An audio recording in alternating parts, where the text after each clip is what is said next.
Please subscribe and don't forget to press the bell icon to get notified whenever we upload a new video. नमस्कार, मैं हूं आपके साथ सुमित अवस्थी और इस वक्त आप देख रहे हैं अपना फेवरेट डिबेट शो हम तो पूछेंगे। यूपी में समाजवादी पार्टी के विधायक नितिन अग्रवाल ने भारतीय जनता पार्टी को राज्यसभा चुनाव में वोट दिया है, इसका उन्होंने डंके की चोट पर ऐलान किया। इसी तरीके से बीएसपी के विधायक अनिल सिंह ने भी बीजेपी को वोट दिया और ये बात उन्होंने खुद वोट देने के बाद कैमरे के सामने आकर बोली है। यानी जिस गठबंधन के भरोसे पार्टी बीएसपी उम्मीदवार को वोट नहीं होने के बावजूद जिताने का ख्वाब देख रही थी, वो गठबंधन अपने ही लोगों को साथ रखने में नाकाम दिखाई दे रहा है। लेकिन जब वोटों की गिनती की बारी आई तो गड़बड़ी के आरोप लगाकर ठीकरा चुनाव आयोग और राज्य सरकार पर फोड़ने की कोशिश भी की गई। क्या ये हताशा की पराकाष्ठा है? बीजेपी नितिन और अनिल सिंह के अलावा निर्दलीय अमनमणि त्रिपाठी और निषाद पार्टी के विजय मिश्रा का वोट लेने में भी कामयाब रही है। लेकिन खिसियानी बिल्ली की तरह समाजवादी पार्टी और बीएसपी के नेता एक बैलेट पेपर गलत तरीके से डालने का आरोप लगाने लगे, 4 बैलेट पेपर के फटे होने का आरोप लगाने लगे, 2 विधायकों पर पोलिंग एजेंट को वोट नहीं दिखाने का आरोप लगाने लगे। हालांकि गड़बड़ी करने का आरोप सुहेलदेव भारतीय समाज पार्टी के 2 विधायकों पर भी लगा है। एसपी बीएसपी के आरोपों को गंभीर मानते हुए चुनाव आयोग ने करीब 2 घंटे तक वोटों की गिनती भी रोक कर रखी। वीडियो फुटेज मंगाया गया, उसकी जांच की गई, लेकिन जांच में तमाम आरोप बेबुनियाद निकले। तो क्या ये सभी हरकत विपक्ष की हताशा की ओर इशारा कर रहे हैं? आज़ादी के बाद पहली बार राज्यसभा में भारतीय जनता पार्टी 70 के आंकड़े को पार कर रही है, जबकि एनडीए के सदस्यों की संख्या 90 से ऊपर होने जा रही है। हालांकि 3 दशक बाद पहली बार यह भी हो रहा है कि कांग्रेस राज्यसभा में 50 से नीचे जा रही है। यूपी में राज्यसभा के लिए बीजेपी के 9वें उम्मीदवार की जीत का मतलब उपचुनाव की मिली हार का बदला लेना माना जा रहा है। इसीलिए यूपी के बदलापुर में बदलने और बदलते हालात पर हम कुछ अहम सवाल पूछेंगे। हम तो पूछेंगे कि क्या बीजेपी की लगातार बढ़ती ताकत से विपक्षी दल घबराए हुए हैं? क्या गठबंधन दांव पर लगे होने की वजह से यूपी में एसपी बीएसपी वोटों की गिनती में अड़चन डाल रहे हैं? और सवाल नंबर 3 जो आज हम पूछेंगे कि क्या बेवजह विवाद खड़ा कर चुनाव को शक के दायरे में लाना लोकतंत्र को कमजोर करने की साजिश है? राज्यसभा चुनाव बीजेपी का बदलापुर, इसी मुद्दे पर बड़े पैनल के साथ करेंगे बड़ी चर्चा। मैं आपको बता दूं कि इस वक्त भी वोटों की गिनती चल रही है। दिन भर की तमाम हलचल पर हमारी नजर रही, उसको भी देख लेते हैं। मैं अपना सवाल यहां पर दोहराता हूं, सवाल दिखाता हूं और उसके बाद हम डिबेट को आगे बढ़ाएंगे। मेरा आज का सवाल है, क्या यूपी की चुनावी सियासत में सीएम योगी अपनी खोई हुई प्रतिष्ठा पा लेंगे? आज जो चुनाव चल रहा है, अगर आपको लगता है हाँ तो HTP स्पेस देकर वाई लिखिए, नहीं के लिए HTP स्पेस देकर N लिखिए। 51818 पर आप SMS कर सकते हैं, #HTP और #राज्यसभा का रण। इसके जरिए भी आप फेसबुक पर जाकर और ट्विटर पर जाकर हमारे हैंडल्स पर अपनी राय साझा कर सकते हैं। मेहमानों का परिचय कराते हैं। इसके पहले कि मैं रिपोर्टर के पास जाऊं, जूही सिंह जी समाजवादी पार्टी के प्रवक्ता स्टूडियो में, स्वागत है आपका। सतीश प्रकाश जी जो कि बहुजन समाज पार्टी के समर्थक हैं, खुलकर उनकी तरफ से बात करते हैं, बहुत बहुत स्वागत है आप दोनों का। और जो लोग और मेरे साथ जुड़ रहे हैं उनका परिचय करा दूं, सुधांशु मित्तल भारतीय जनता पार्टी के प्रवक्ता नेता इस वक्त हमारे साथ हैं। मीम अफजल साहब कांग्रेस पार्टी के वरिष्ठ प्रवक्ता भी इस वक्त बहुत दिनों के बाद मेरे डिबेट में आए, स्वागत है आपका मीम साहब हमारे साथ जुड़ने के लिए। और शेष नारायण सिंह देश के जाने माने वरिष्ठ पत्रकार भी इस वक्त हमारे साथ जुड़ रहे हैं। आप सबके साथ बातचीत करूंगा, लेकिन एक तुरंत जमीनी हालात पता कर लेते हैं। लखनऊ में क्या चल रहा है वो बताने के लिए मेरे साथ मेरे रिपोर्टर उत्कर्ष चतुर्वेदी इस वक्त लखनऊ से हैं। उत्कर्ष, मैं सीधे आपके पास आना चाहता हूं। वोटों की गिनती शुरू हुई, करीब आधा घंटे का समय बीत गया है, कुछ पता लगा कब तक गिनती पूरी हो जाएगी? अब तक क्या रुझान है? देखिए, साफ तौर पर सुमित, वोटों की गिनती शुरू हुए आधे घंटे से कुछ ज्यादा का वक्त हो गया है। जो उम्मीद है वो ये है कि करीब 15 मिनट और लगेंगे जब पहला नतीजा सामने आ सकता है, और पूरी जो मतदान प्रक्रिया उसके खत्म होने में 2.5 घंटे तक लग सकते हैं अगर 9वें उम्मीदवार की गिनती सेकंड प्रेफरेंस पर या दूसरी वरीयता पर नहीं जाती है। तो माना यह जा रहा है कि सबसे पहले जो गिनती पूरी होगी वो केंद्रीय वित्त मंत्री अरुण जेटली की होगी, और उनके वोटों की जो उनको कितने वोट मिले हैं वो सबसे पहले सामने आएगा, और उसके बाद करीब इतने ही आधे घंटे के अंतराल में जो वोट हैं वो सामने पेच कहाँ फंसेगा? 9वां उम्मीदवार है।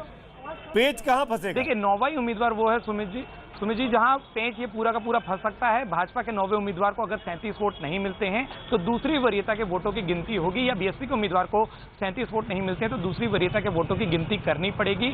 और वो जो कैलकुलेशन है, वो जो पूरी गिनती है, वो हमने देखा खुलकर आज 3-4 एमएलए सामने आए जिन्होंने क्रॉस वोटिंग की बात मानी, चाहे वो नितिन अग्रवाल हो, चाहे वो अनिल सिंह हो, चाहे वो अमरमणि त्रिपाठी ने कहाँ वोट दिया वो उन्होंने बताया, चाहे निषाद पार्टी के हो।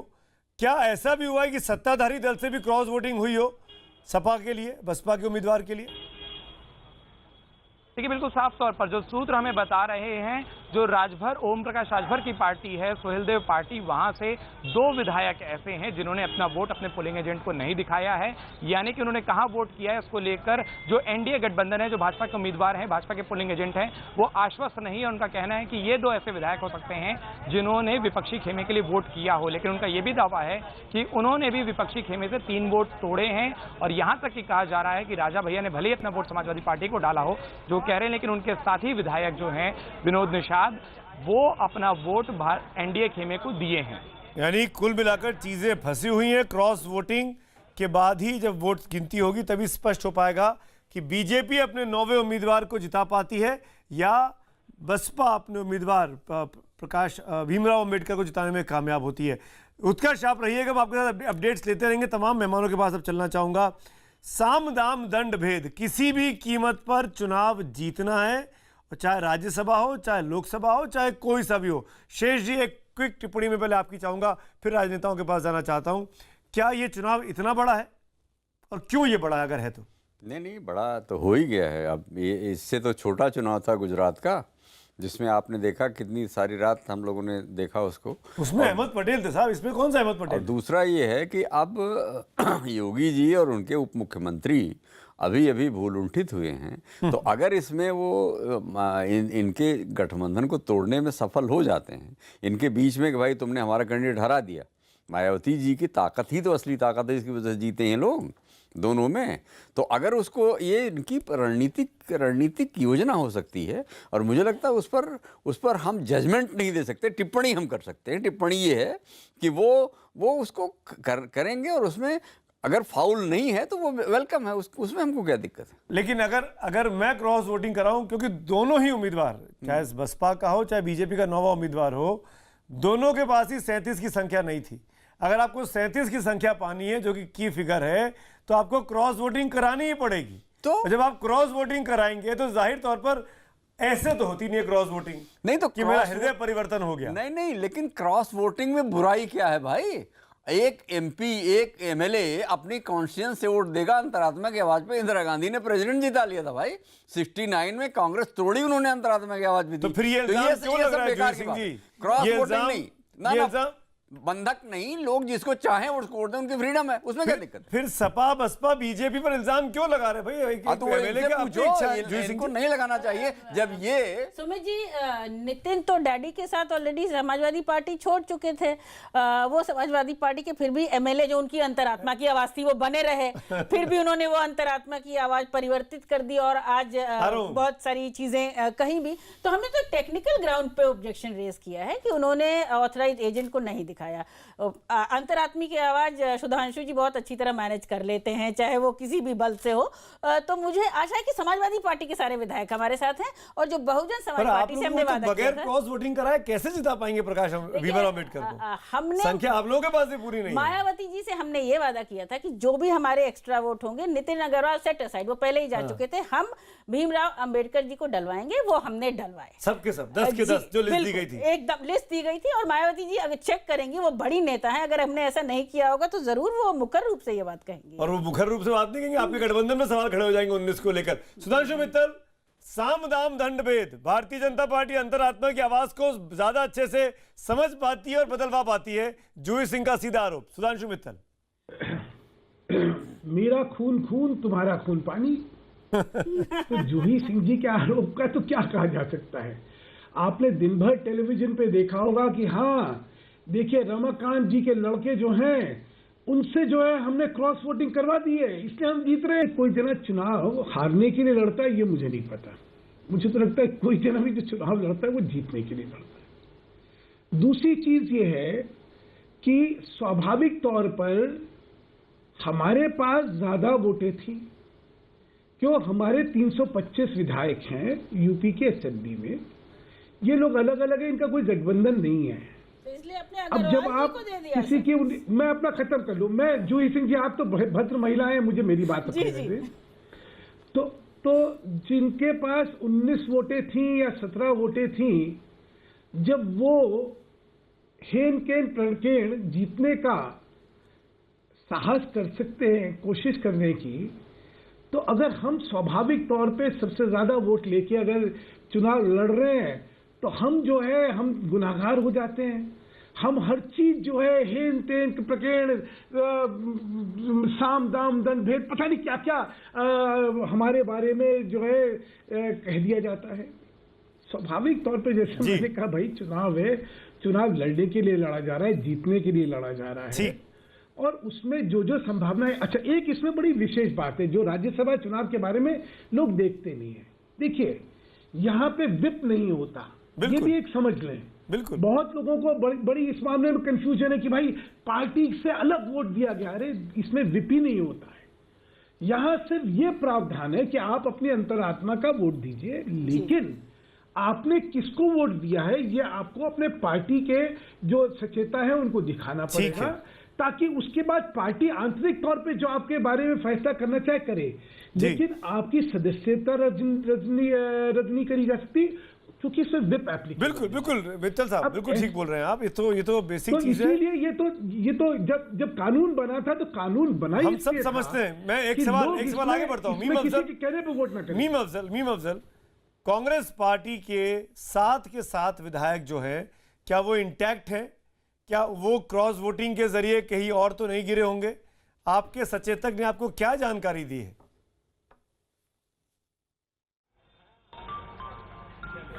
जानकारी है कि 7 के 7 वोट जो हैं वो हमारा बीएसपी को गया है, जैसा कि हमने वादा किया था और जैसा कि हमने ऐलान किया था। जहाँ तक भारतीय जनता पार्टी का ताल्लुक है, मैं सिर्फ एक ही बात पूछूंगा, और वो ये है कि जब आपके पास सिर्फ 28 एमएलएस थे और समाजवादी पार्टी के पास 37 की टैली तकरीबन पूरी थी, तो आपने कैंडिडेट जब खड़ा किया तो उसी दिन ये फैसला हो गया कि आप किस तरह चुनाव लड़ना चाहते हैं। दूसरी बात, मैं एक और अहम, किसी ने भी इस मसले पर गौर नहीं किया है, अरुण जेटली जी सबसे पहले जीते हैं और उनको 37 वोट नहीं मिले, उनको 39 वोट मिले हैं।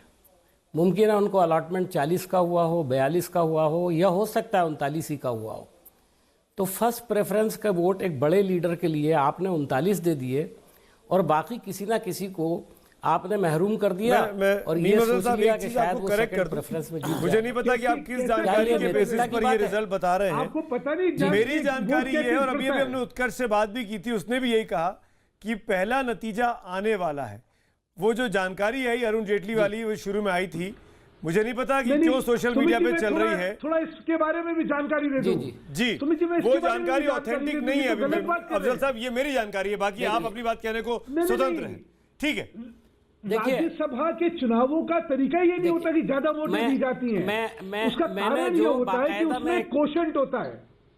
जी मित्तल साहब, एक सेकंड, मैं आपको बता दूं, एक कोशंट होता है। जी हाँ। जितने भी लोग अपनी वोट देते हैं उनके साथ एक और वोट ऐड करके जितनी भी सीटें होती है +1 कोशंट होता है। जिसको कोशंट मिल जाए, चाहे उसके ऊपर 15 वोट ज्यादा हो या 30 वोट ज्यादा, कोई फर्क नहीं पड़ता, क्योंकि जितनी भी सरप्लस वोट आती है वो फिर दूसरे प्रत्याशी को चली जाती है। बिल्कुल। इसलिए किसी एक प्रत्याशी को जो कोशंट है उसकी वोट जरूर अलॉट हो जानी चाहिए। उसके ऊपर जितनी करी नहीं करी कोई फर्क नहीं पड़ता।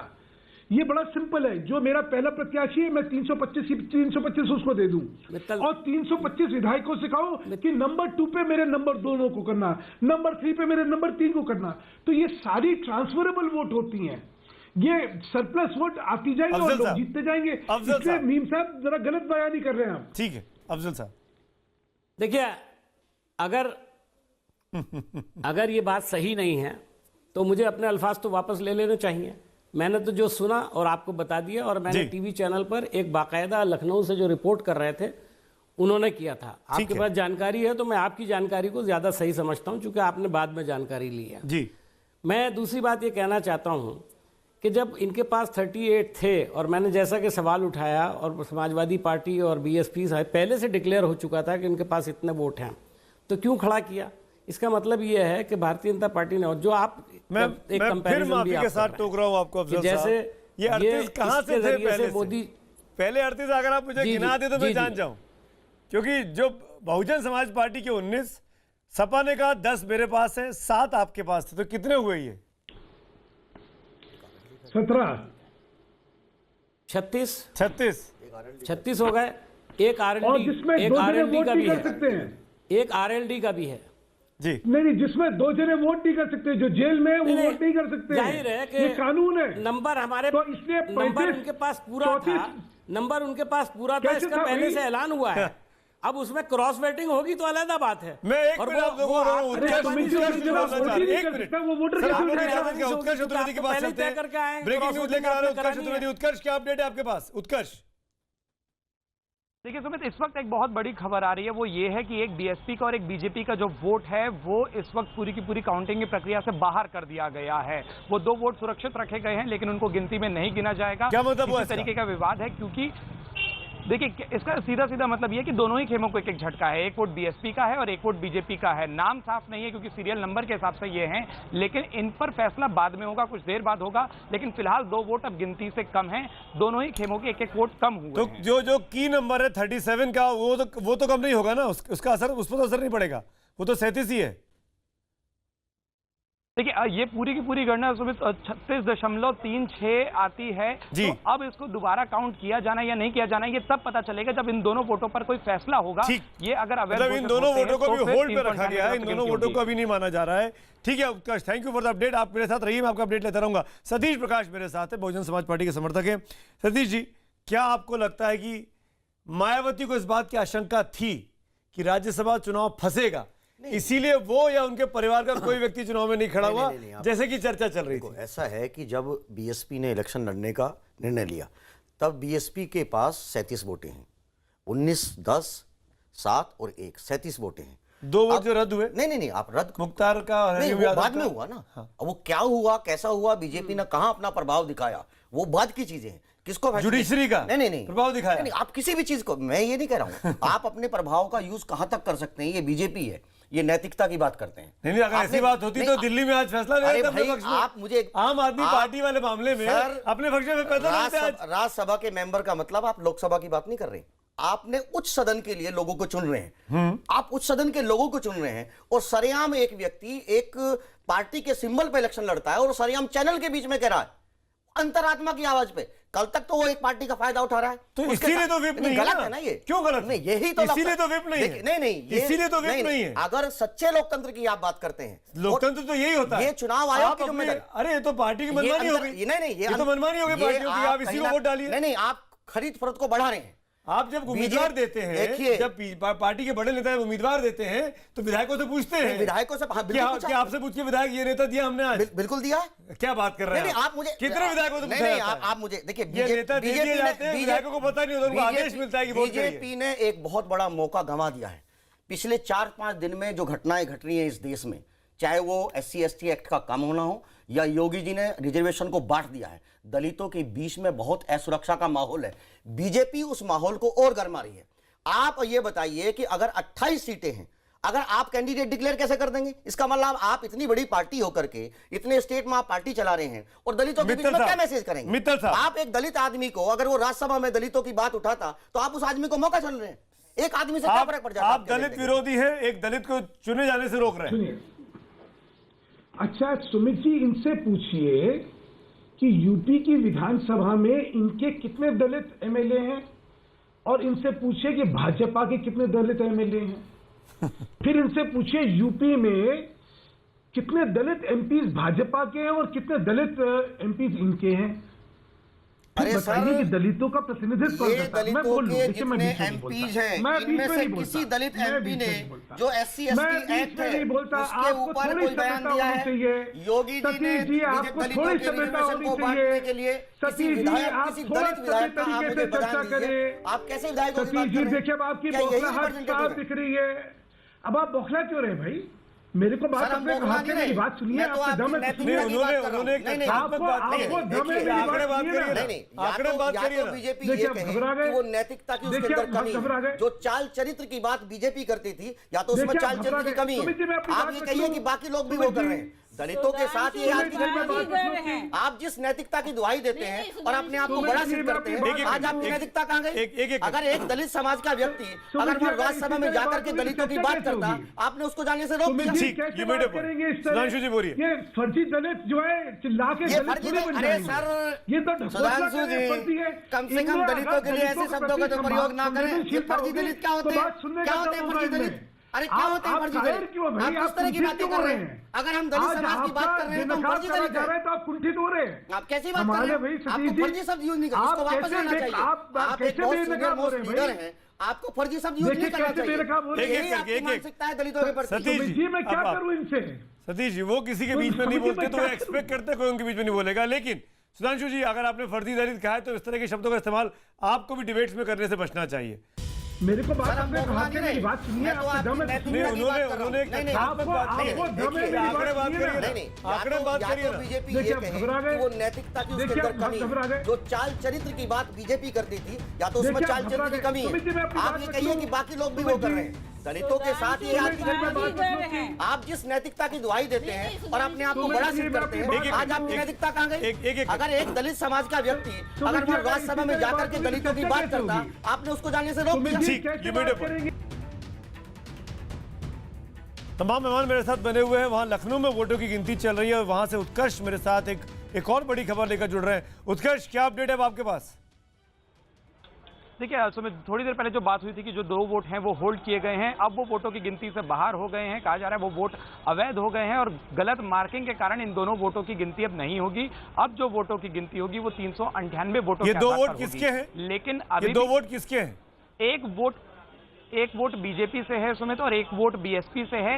नाम विधायकों का अभी तक साफ नहीं हो पाया क्योंकि सीरियल नंबर से ये वोट होते हैं जो चुनाव आयोग के पास जाते हैं। गिनती के समय जो पूरे के पूरे वोट जाते हैं वो पोलिंग एजेंट के सामने सीरियल नंबर के हिसाब से यानी जाते अब हैं। 398 लेकिन एक वोटों बात की अभी भी गिनती है। होगी? बिल्कुल 398 वोटों के आधार पर गिनती होगी, लेकिन एक बात अभी भी है कि जो जादुई आंकड़ा है वो अभी भी 37 का रहेगा क्योंकि 398 का भी उस फॉर्मूले के हिसाब से एवरेज निकालें तो वो 36 से ज्यादा होता है, यानी 37 का आंकड़ा अभी भी छूना होगा। लेकिन कहीं ना कहीं ठीक है उत्कर्ष, ठीक है उत्कर्ष, आप रहिए, मैं अपडेट लेता रहूंगा आपके। जादुई आंकड़ा 37 का है, कुल वोट 398 हो गए, 2 वोटों को रद्द कर दिया गया है। बड़ी खबर उत्तर प्रदेश से इस वक्त यही है, लेकिन नतीजा अब तक एक भी नहीं आया है। यूपी में सबकी नजर है, कुल 59 राज्यसभा की सीटें आज स्टेक पर हैं। बहुत सी सीटों पर निर्विरोध चुनाव हो चुका है, लेकिन सबकी निगाहें और खासकर मेरी निगाहें इस पूरे डिबेट की उत्तर प्रदेश के ऊपर है, जहां पर 10 राज्यसभा की सीटें, उम्मीदवार 11 हैं। 10वीं सीट का दंगल चल रहा है और कौन जीतेगा उस पर हमारी निगाहें। लेकिन मैं एक और इंपॉर्टेंट चीज की ओर छूना चाहूंगा। तमाम पैनलिस्ट मेरे पास हैं, क्या यह संभव है, ये बात आप सब, मेरे खास तौर पर मैं जूही सिंह जी मैं आपसे पूछना चाहता हूं कि सपा की जो औपचारिक उम्मीदवार हैं वो नंबर 2 पे रह जाएं और सपा के तमाम लोग भीमराव अंबेडकर को जिताने के लिए वोट कर दें और वो आपके औपचारिक उम्मीदवार जीत जाएं और जो मुकाबला चले वो बीजेपी के उम्मीदवार और जया बच्चन के बीच चले? क्या ये संभव है? सुमित जी, हमारी कोशिश और कमिटमेंट है कि हमारे दोनों उम्मीदवार जीते और जीतेंगे। सुधांशु जी ने एक बात कही कि कितने दलित एमपी एमएलएज हैं। सर एक मिनट बस इनकी बात का जवाब दे दूं। सुधांशु जी, रिजर्व सीट पर तो आप जीते ही हैं, तो लफ्जों की बाजीगिरी यहाँ मत करिए। आपको 73 सीट मिली है, आप सीरियस स्पोक्स पर्सन है। जो बात आप कह रहे थे हमारे मित्र बसपा के, उस बात को अपनी तरफ तोड़िए मरोड़िए मत, बाकी वोटों की गिनती जाती है। ठीक है सुधांशु जी, मैं अपनी बात रख लूं? जी बोलिए। एक मेरा निवेदन है कि हर एक अपनी बात रखे, मुझे मेरी बात रखने का मौका दिया जाए, क्योंकि ये आपके साथ बैठे हुए हैं और फिर मुझे बीच में टोके, ये तो ठीक नहीं है। स्पष्टता से अगर रिजर्व सीटों पे हम लोग जीते हैं जी, तो दलित किसके साथ हुआ? वो सीटें कौन सी होती है? वहां पे दलित की सबसे अधिक मात्रा होती है जी। उन सीटों पे अगर हमें जिताया गया तो दलित किसके साथ है? दलित का प्रतिनिधित्व हम करेंगे या कोई और करेगा? नहीं आप ही इस करें। देश में सबसे ज्यादा मैं अपनी बात रख लूं, मैं जोई जी मैं बीच में नहीं बोलता। जी जी। इस देश में सबसे ज्यादा दलित कार्यकर्ता भाजपा के हैं। इस देश में सबसे ज्यादा दलित एमपी हमारे, दलित एमएलए हमारे, दलित ऑफिस बेरर्स हमारे, उसके बावजूद भी दलित के सरगना और सिरमौर कोई और बन जाता है। तो मेरा तो इस मामले में बड़ा हास्यप्रद लगता है कि दलित के विषयों का आखिरकार ठीक है, आपकी बात का जवाब सतीश प्रकाश देना चाह रहे हैं। सतीश जी एक मैं कह दूं, मैं आता हूं, शेष जी में आता हूं। सुधांशु जी, मुझे आप ये बताइए कि आपने कहा कि सबसे ज्यादा दलित जो है विधायक और सबसे ज्यादा दलित एमपीज आपके पास हैं, ठीक है ना, और दलित कार्यकर्ता भी आपने होने का दावा किया है। आप मुझे कोई एक ऐसी चीज बताइए कि आपने उन विधायकों का या अपनी सरकार का कोई ऐसा कदम बताइए कि दलितों के हित में किया हो। एक प्रमोशन में रिजर्वेशन बिल जो राज्यसभा से पास होकर के लोकसभा में अटका हुआ है, आपकी सरकार या आप अपनी सरकार के दम पे ये बताइए। चलिए मैं आपसे यही बात करता हूं, बीएसपी समर्थक हूं, मैं आपसे ये लोगों से उम्मीद करूंगा कि आप उसके ऊपर कब बिल लेकर के आ रहे हैं। आपकी सरकार को 4 साल हो गए, आपने वो बिल लेकर के आए। दूसरी बात, जिस SC ST आयोग जो आपका एक्ट है, उस एक्ट में आपको शायद ये बात नहीं पता है कि सरकार ने उसकी पैरवी किस तरीके से, गलत तरीके से की है कि आप उसको बोल रहे हैं कि 2.5 लोगों के खिलाफ जो है केस दर्ज हुए, लेकिन आपने ये नहीं देखा कि 90% लोगों को डरा धमका करके समझौते करा दिए, उनके ऊपर केस ही नहीं लग पाए। तो ऐसे माहौल में बीजेपी ऐसा कौन सा काम करेगी? सतीश जी एक मिनट, मेरी बात, एक मिनट सतीश जी, एक मिनट सुधांशु जी, एक मिनट सतीश जी, अगर एक मिनट सुधांशु जी प्लीज, सुधांशु जी एक मिनट, सुधांशु जी एक मिनट प्लीज, सुधांशु जी एक minute please please please hold on. मुझे बताइए सतीश जी, अगर दलित को जिताना इतना ही जरूरी था, आपके पास तो 37 वोट थे ना जी, तो आपके भीमराव अम्बेडकर को जीत जाना चाहिए था, जया बच्चन जी को सेकेंडरी वोट मिलने चाहिए थे। नहीं, देखो ये प्रेफरेंस आपके 5 पार्टियों का, कांग्रेस, सपा, बसपा, निषाद पार्टी और राजभर की पार्टी को जो तोड़ा आपने, आपको अपना उम्मीदवार पहले जिताना चाहिए था। नहीं, ये दलित प्रेम अखिलेश यादव में क्यों नहीं दिखाई दिया? ये दलित प्रेम राहुल गांधी में क्यों नहीं दिखाई दिया? नहीं, राहुल नहीं, कांग्रेस ने अपनी 7 के 7 वोट दिए। नहीं, तो ये तो 7 मिलकर स्ट्रेटेजी बननी चाहिए थी ना। देखो ये जया बच्चन जरूरी नहीं है, आज एक दलित को पहुंचाना जरूरी है। ये स्ट्रेटेजी क्यों नहीं बनी? नहीं, ये माहौल आज पैदा हुआ है। ये माहौल आज पैदा हुआ है। क्यों पैदा हुआ? जब कल तक जो है, जो सपा के 10 MP, जिस दिन बीजेपी का 11वां उम्मीदवार खड़ा हुआ, उस दिन से पता था आपको कि चुनाव होगा, अब वोट पड़ेंगे। अब तो क्यों ये तय नहीं हो सकता था? कल रात को जो डिनर हुआ, परसों रात को जो मीटिंग हुई, बैठकों में हुई, कि हमको पहले इसको जिताना है, अंबेडकर साहब को। नहीं, जय बच्चन हमारी इंपॉर्टेंस नहीं है। मुझे एक बात बताइए, क्यों नहीं हुआ? जैसे कांग्रेस ने अपने 7 के 7 वोट आपको दिए, कल से जो माहौल चेंज हुआ, ये काम सपा ने क्यों नहीं किया? सपा से क्यों नहीं संपर्क किया? कल से दलित के नाम पर हमको वोट जिताइए। आप मुझे ये बताइए, कल से जो माहौल चेंज हुआ है कि लोग आपने धन, बल, सब तरह का प्रयोग किया। आपका जो है, जो अमरमणि त्रिपाठी जी हैं, उनके जो है वो कौन से को स्वतंत्र सेनानी है। आपने किस तरह का मुख्तार अंसारी का वोट आप पा रहे थे, तो स्वतंत्र सेनानी थे वो। नहीं, कौन सी वाली बात? आपने तो उनको वोट देने का अधिकार ही नहीं दिया। तो आप पाले तो अच्छे थे। ये भी इस देश में पहली बार हो रहा है। आप पाले तो अच्छे थे। ये भी इस देश में पहली बार हो रहा है कि आपका विधायक तो अंतरात्मा की बात करते हैं, लेकिन अगर बीएसपी का कोई आदमी अगर वहां है, इससे पहले लोगों ने वोट नहीं दिया है, इससे पहले ऐसा हुआ है कि लोग जेलों से वोट डाल रहे हैं। पहली बार हो रहा है। मीम अफजल, अगर दलित प्रेम इतना ही था आपके गठबंधन के अंदर में, तो क्यों नहीं सबको पहले अंबेडकर साहब को जिता देना चाहिए था और मुकाबला किसी और के बीच होता? एक कम से कम दलित तो पहुंच गया होता आपके गठबंधन की तरफ से। मीम अफजल साहब, देखिए, हमारा कोई गठबंधन किसी के साथ नहीं था। गठबंधन था तो समाजवादी पार्टी और बीएसपी के, तो एक दलित कैंडिडेट को, मायावती जी को, जब हमने देखा कि उनके पास पर्याप्त नंबर नहीं है और हमारे नंबर जाने से वो जीत सकते हैं, तो हमने अपना वोट ईमानदारी के साथ उनको डाला, ट्रांसफ़र किया। और हमारे जो वहाँ पर रिप्रेजेंटेटिव हैं, उन्होंने बताया कि 7 के 7 वोट जो हैं वो गए हैं। तो यही काम तो इसमें हमारे जी को भी करना चाहिए था ना, जूही जी की पार्टी को। हाँ, मैं इतना ज़रूर कहना चाहता हूँ। अब देखिए, क्या पता है कि उन्होंने किया हो, अभी क्या कह सकते हैं आप? जब रिजल्ट आया ही नहीं है तो हम ये दावा भी नहीं कर सकते कि जो आप कह रहे हैं वही सही हुआ होगा। हाँ, देखिए, अभी रिजल्ट आएगा। और मैं एक बात बता दूं, मेरा अनुभव उसकी बुनियाद पर मुझे लगता है कि अभी ये सेकंड प्रेफरेंस में जाना ही जाना पड़ेगा।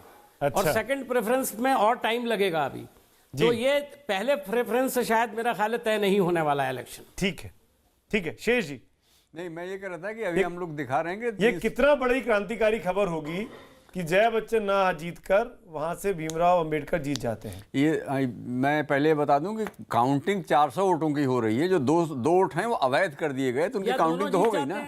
तो 400 की हो रही है, वो 37 वोट ही रहेंगे, 37 का ही रिक्वायरमेंट रहेगा। दूसरा, अगर अखिलेश यादव ने जो अपने 2 अति भक्त टाइप विधायकों को रोक रखा था आखिर तक वोट डलवाने के लिए, ललई यादव और एक और उनका और चेला, अगर उससे आखिर में उन्होंने आज भीमराव अंबेडकर को जिता दिया है और अपनी घर की मतलब अंकल आंटी जो हैं माननीय जया बच्चन को उन्होंने समझा लिया है कि आप बैठ जाइए, तो ये अखिलेश यादव ने भारतीय राजनीति में एक मेजर पैराडाइम शिफ्ट किया है। और हमारे मित्र सुधांशु मित्तल की पार्टी के लोग बहुत दिन तक इस गलती के लिए पछताएंगे कि इन्होंने हराने के लिए एड़ी चोटी का जोर लगा दिया, सब कुछ किया, साम दाम दंडभेद किया, और एक भाई जो है उसने कुर्बानी दे दी। तो देश में कुर्बानी की वैल्यू बहुत है।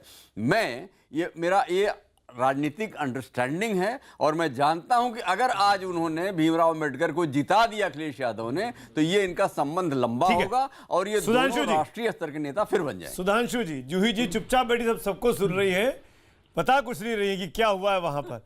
सुधांशु जी ऐसा है, अगर मगर पे क्या उस पर चर्चा करनी है। नाव कितने बार जजमान आगे आधा घंटे में स्पष्टता से हो जाएगा कि किसका क्या रहा है क्या नहीं रहा है। उससे पहले बड़ी बात है। मैं एक सेकंड अपनी बात रख लूं। उससे पहले बड़े उससे पहले क्या दावे करें। अच्छा, उससे पहले क्या बड़े दावे करने और क्या कहना स्पष्टता से सामने हो जाएगी।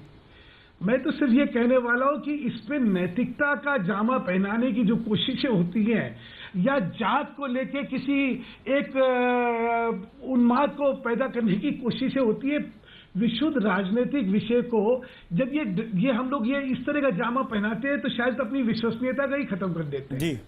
ये जीतने के लिए लड़ रहे हैं, हम जीतने के लिए लड़ रहे हैं। ये हर जीतने के लिए संभव प्रयत्न कर रहे हैं, हम जीतने के लिए संभव प्रयत्न कर रहे हैं। सुधांशु भाई, इसमें एक चीज मैं कहना चाहता हूं। सुधांशु भाई, ये मामला तो आपने फंसाया ना। सुनिए ना, आखिरी दिन आखिरी मौके पर आपने 9वां उम्मीदवार दे दिया। आसानी से 10 लोग चुने जा सकते थे। आप लोगों ने एन मौके पर यह दिखाकर साबित करने की कोशिश की, जो इल्जाम बीजेपी पर लग रहा है कि आप जानबूझकर तोड़फोड़ करना चाहते थे, जो आपने किया भी नरेश अग्रवाल को अपने यहां शामिल कराकर। और वही नरेश अग्रवाल जो किस तरह की भाषा का इस्तेमाल करते रहे, मुझे बताने की जरूरत नहीं है, बीजेपी के लिए और बीजेपी के तमाम मूर्ति पूजक लोगों के लिए, राम भगवान के लिए। सुमित जी, वो एक कहते हैं कि कौन कहां क्या सफर करके क्या कह के आ गया है, इसकी फहरिस्त अगर खोलेंगे तो इस हमाम में तो सभी जो है एक साथ ही हैं। तो कहां इन सब चीजों की बात करनी है। मतलब ये व्यक्ति को लेके आप एक नाम गिराएंगे, मैं 100 नाम गिरा दूंगा। मैं पहले नरेश अग्रवाल पवित्र हो गए। अरे एक नरेश अग्रवाल पवित्र हो गए कि नहीं यार, सवाल का जवाब दो। बीजेपी वैतरणी है, उसमें जो स्नान करेगा वो पवित्र हो ही जाएगा कोई तरीके से। सुमित जी कंप्लीट करिए। मैंने कहा कि ये एक हमेशा कहते हैं तर्क वितर्क और एक कुतर्क होता है। चर्चा में तर्क वितर्क और कुतर्क तीनों चलते हैं। पता नहीं यहाँ तो कुतर्क ही दिखने लगे मुझे। मैं फिर एक चीज कहना चाहता हूँ, ये अमली जामा जो नैतिकता का या किसी जात का पहनाने की कोशिश हो रही है, इससे चुनावों का मतलब जो देश है उसके बुद्धिमत्ता को बहुत हल्के में नाप रहे हैं हम लोग। सब बहुत होशियार है और सब हर एक चीज को समझता है। इसकी किसकी नैतिकता क्या है और किसका आदर्शवाद क्या है, हर एक को सब पता है। माफ करिएगा, भ्रष्टाचार की बात हो रही, पैसे खरीद फरोख्त की बात हो रही है। भ्रष्टाचार का प्रतिबिंब कौन है? भ्रष्टाचार का अगर एक संगठन के साथ किसी के साथ जोड़ा जाए तो वो कौन है? असेट्स किसके ग्रो कितने करे, ये सारी चीज सबको पता है। तो रेट लिस्टें किसके राज में कैसी लगती थी, ये भी सबको पता है। कहां इन चक्करों में है। और मैंने जैसा कहा कि अभी क्या ये 15-20 मिनट में स्थिति सामने हो जाएगी, कौन जीता कौन हारा सामने हो जाएगा। नहीं, पर सुधांशु जी, वो कहेगा जो जीतेगा। बट गोरखपुर और फूलपुर में जो हुआ, जिस तरीके से बीजेपी के आंखों के सामने से उसकी जीत को छीन कर लेगा अखिलेश और मायावती, उसके बाद ये चुनाव जीतना हर कीमत पे आपके लिए जरूरी था और इसीलिए आपने इसको प्रतिष्ठा की लड़ाई बनाया, अपना नौवां उम्मीदवार उतारा और इसीलिए मुकाबला दिलचस्प हुआ। और आज हम प्राइम टाइम में बैठकर इस मुद्दे पर डिबेट कर रहे हैं कि कौन चुनाव जीत रहा है और कौन चुनाव हारा है, सिर्फ एक सीट के पीछे, उत्तर प्रदेश की राज्यसभा की एक सीट। मैं लौटता हूँ ब्रेक के बाद, इस डिबेट को आगे बढ़ाता हूँ। तमाम मेहमान मेरे साथ बने हुए हैं, आगे बढ़ो उसके पहले अब तक के नतीजे देख लेते हैं। जनता क्या कह रही है कि क्या यूपी की चुनावी सियासत में सीएम योगी अपनी खोई प्रतिष्ठा पा लेंगे? 93% लोग हाँ में जवाब दे रहे हैं, 93%। और ट्विटर पोल के नतीजे भी आपके सामने स्क्रीन पर हैं। ट्विटर पोल में 78% लोग हाँ में जवाब दे रहे हैं। तो शायद ये इसलिए भी हो पा रहा है कि खुलकर जो बीजेपी के विरोधी रहे वो आज सामने आए और उन्होंने कहा कि उन्होंने बीजेपी के यानी महाराज के उम्मीदवार को वोट डाला है, चाहे वो अनिल सिंह हो, चाहे वो अमन मणि त्रिपाठी हो, चाहे वो एक और विधायक जो नितिन अग्रवाल हो। ये तमाम लोग इशारा करते हैं कि जो योगी जी इस चुनाव को जीतने के लिए जो कुछ गोरखपुर में हार मिली थी उपचुनाव में जूही जी, किसी भी कीमत पर अब ये चुनाव जीतना है। बीजेपी के लिए और योगी के लिए प्रतिष्ठा की लड़ाई बन गई है। लेकिन योगी जी ने तो कहा कि उनकी कोई प्रतिष्ठा गई ही नहीं ना गोरखपुर चुनाव के हारने से या फूल के गिराने से। नए नए तथ्य दिए गए, वोटर टर्नआउट कम था, बाई इलेक्शन था। आत्मविश्वास कहा उन्होंने? नहीं, उन्होंने आत्मविश्वास कहा, सपा बसपा का गठबंधन नहीं समझ पाए, ये कहा। उन्होंने ये कहा कि सौदेबाजी हुई जो आज शायद योगी जी कर रहे होंगे। तो ठीक है, जब उनकी प्रतिष्ठा दांव पे ही नहीं थी तो फूलपुर और गोरखपुर का मैसेज दूर तक गया है। अब योगी जी उसको समझे और उस पर काम करते रहे।